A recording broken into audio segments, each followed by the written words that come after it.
What's up, everybody? The, the information that I'm about to relay here doesn't really reflect the mood that I'm in, and that's exactly why I'm reading this shit because I'm trying to transmute my bad mood. Feeling tired, drug out, and aggravated. But, so I dug into my Manly P. Hall shit. I got these little pamphlets, man. They're like $6, $7. I think they're just, transcripts from all of his lectures. Yeah, I mean, there's a ton of them. And you get on YouTube and watch any one of his lectures, you can usually find the corresponding ones with the pamphlets. I'm sure that's what's going on. But he's also got some really good books. Word to the Wise, A Practice Guide in the Esoteric Sciences is a good one. And The Road to the Inner Light is an outstanding one. It's so good. So we'll start with that one. All particulars must be measured in terms of universals. Problems may not be related directly to each other, but their solution must be superior to their collective. When we try to solve problems by brute force, we only achieve an awkwardness and make them worse. When we outgrow a problem, we solve it. When consciousness is greater than the problem ceases. So by continually enriching the internal, a practical consequence is a better world here. The ideal consequence is that we come closer and closer to the one consciousness which governs all things.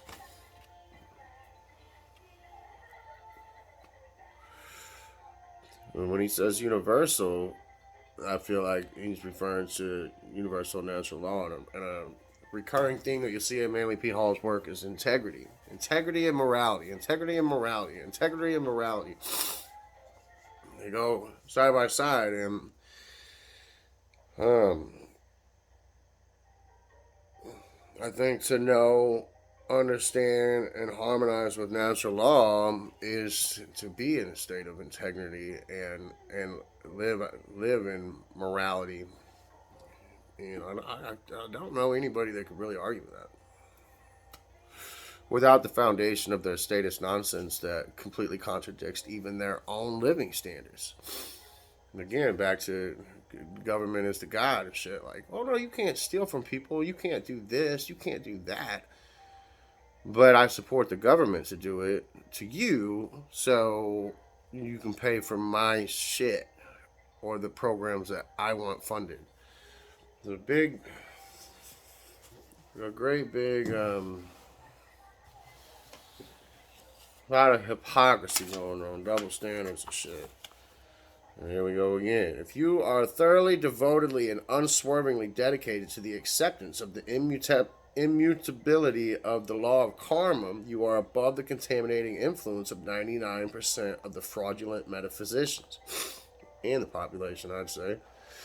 If you believe in karma and know that you can never avoid the results of action or enjoy unmerited advantages, the universe, gods, and men bow before the inevitable edict of karma. There are no vicarious atonements or exceptions in creation. Law is final, absolute, and immutable. The disciple who takes a stand upon this fact will never wander far from the truth, but he who departs even for an instant from this certainty plunges into a sea of troubles. Again, back to natural law.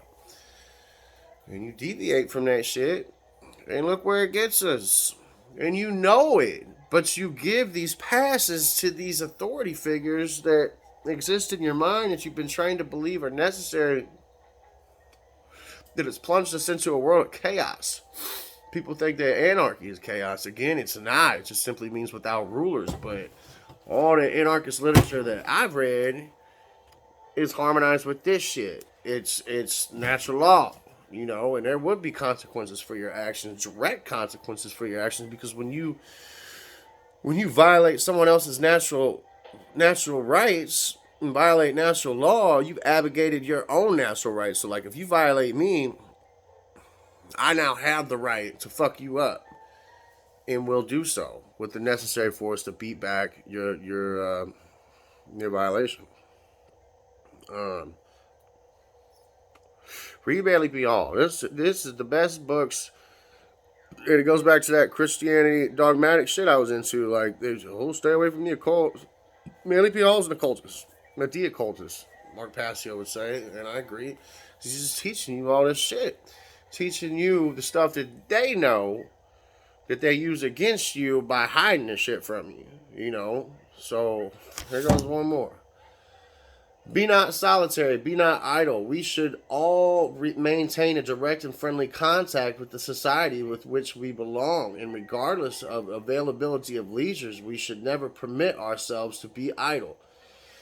If we remain concerned with the common good and contribute in various practical ways to the well-being of the community in which we reside, we have every reason to hope that health problems can be controlled and for the most part overcome. Health, like happiness, must be earned. It is a reward for constructive involvement in labors dedicated to the common good.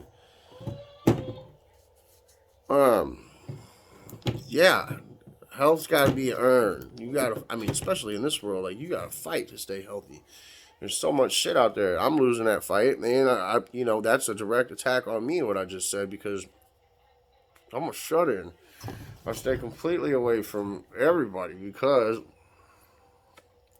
well, I was a dope fiend for 10 years, 12 years, whatever.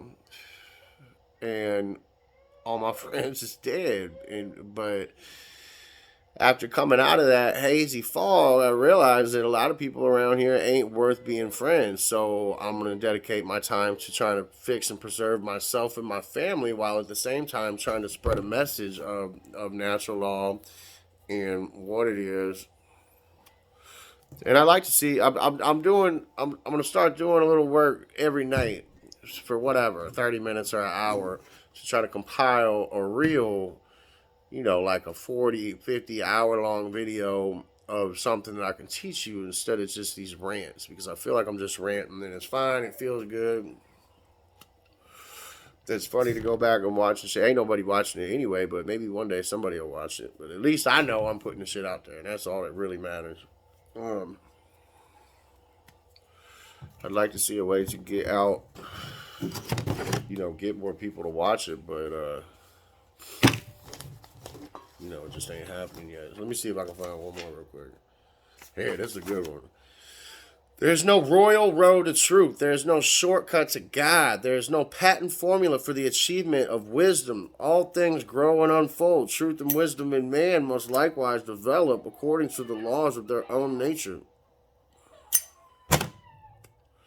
True students of the great doctrine that bring about the emancipation of the human soul are not interested in royal roads. A man seeking wisdom seeks the most valuable thing in the world. He desires a treasure not easily to be gained, but in value above all other treasures of the earth. He knows that those who live the life shall know the doctrine dedicated to self-improvement and the establishment of his own life upon the immutable foundations of integrity. He is unmoved and uninfluenced by vain promises and empty words. I mean, goddamn. Any person who waits for a miracle to bring about his perfection or expects to perfect himself by miraculous means will be sadly disillusioned in the course of time. The admonition of the old sages still holds true and will continue to do so until the end of time. Each man must work out his own salvation with diligence, and that's true. Whether it be financially, physically, spiritually, when it comes to freedom and shit, like you can't wait for some dude in a cape to come and save you, or God to come and save you. Like there's a lot of great teachings in religion, and if you apply them to your life with action, you can see, God's love starts to unfold and change the world around you. But until then, if you're just sitting there with some shit on your lap waiting for somebody to come and fucking save you, like you're going to be sorely, sorely disappointed in the end. And will be having like a lot of regret because all this time that you could have been doing something, you didn't do anything while the world was getting worse around you, fucking do something, anything. Start with yourself, and then cause you gotta fix yourself before you can fix anybody else. I'm still working on myself. I was doing really good for a long time, and then fell off. But you got to keep getting back up. So I'm getting back up and doing my reading and doing my exercises and getting my money right and all this other shit. And I don't know. If you got a hard time feeling good about yourself, my advice to you would be is just to do all them things. Get some sunshine, read a book, eat healthier, get better sleep, make lists and get them done, be productive, operate with integrity and morality. And the greatest drug I've ever found, and nothing has ever made me feel better, and I've done them all, is service to others. Help other people do, whatever. Help the homeless. Help fucking dogs. Help your neighbors. Help your mama. Do anything to help anybody. Don't let it be a begrudging chore, but help somebody. And I promise you, you'll feel good if you do that every day or once a week or even once a month. And it'll stack up some good karma for you. I'll never do something for somebody and expect with the expectation of them having to do me a favor later on down the line. But keep the law and the law keep you. Go fuck